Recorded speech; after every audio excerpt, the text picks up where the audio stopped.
Hey guys, it's Eric again. So this video, I'm going to talk about some of the shock and denial that I went through after my father passed away, and I'm going to talk about some of the things that I experienced, some of the things that are common, that might be common, and that maybe you want to avoid.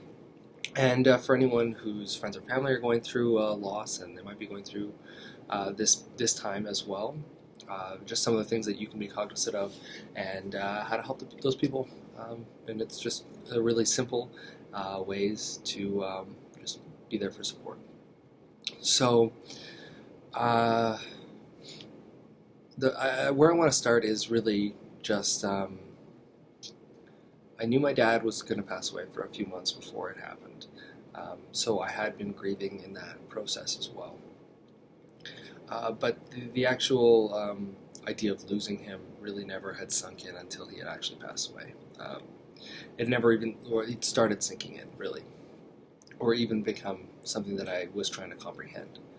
And when I initially, when the idea after he passed away, the idea of him being gone, of him actually having passed away, it was like trying to mix oil and water in my brain. The idea was oil and my water is brain, and it just, no matter how hard I mix, these two things were not going to come together.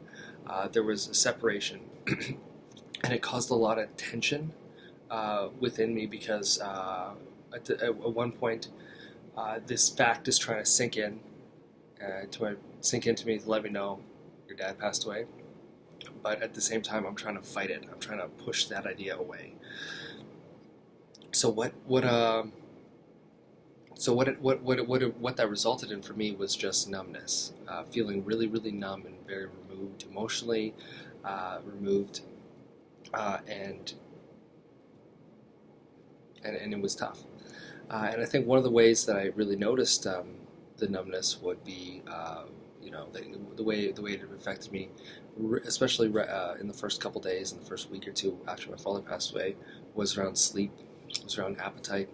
I would have to stay up every night until the point of exhaustion, of absolute physical exhaustion before I could go to sleep.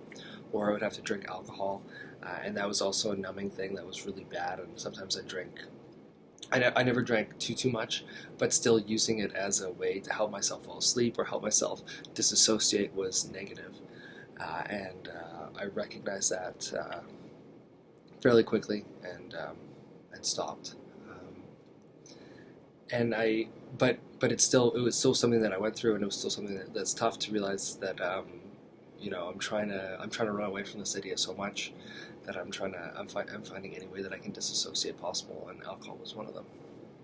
Sitting and watching Netflix for hours, just anything you can do to stop your mind from processing, or stop your in a normal way, or stop your mind from thinking in a normal way, or feeling in a normal way, is what I was looking for, and what a lot of people who are going through grief might look for as well. So things that really helped me feel a little bit more comfortable that I could face the fact, and it was really just being around people that I cared about, and being around people that I felt comfortable with. They didn't have any expectations. That what helped was that they didn't have any expectations on me, and that I was able to just say whatever I was feeling, whether it was whether I was feeling really, really depressed, whether I couldn't make sense of it. They were there, and just being around those people. And another one of the things that I did to help me process this was write down my thoughts, write down my emotions, write down what I was going through, and that helped me at the time process what was happening to me. And even still, when I go back and read those journal entries, it helps me see how far I've come through my grief, and it also helps. It gives me hope that I'm going to continue to get better when I have bad days. And for people that have close friends or family who are going through loss or going through grief, it's just being there, offering space for them. I think I might have said in the last video, and I'll probably say in the next video, is just being there with no expectations for support, if that's something that you're willing to do and that you want to do. listening to them and not trying to fix it. I mean, if you see a dangerous pattern, like they start drinking too much or doing something to run away from what happened, that's dangerous, and they need help. It's a cry for help. So figuring out what the best way to communicate with that person would be good. But honestly, just being there for that person, especially right after, is would really help. And I know that it really helped me. That when my friends and family were there for me,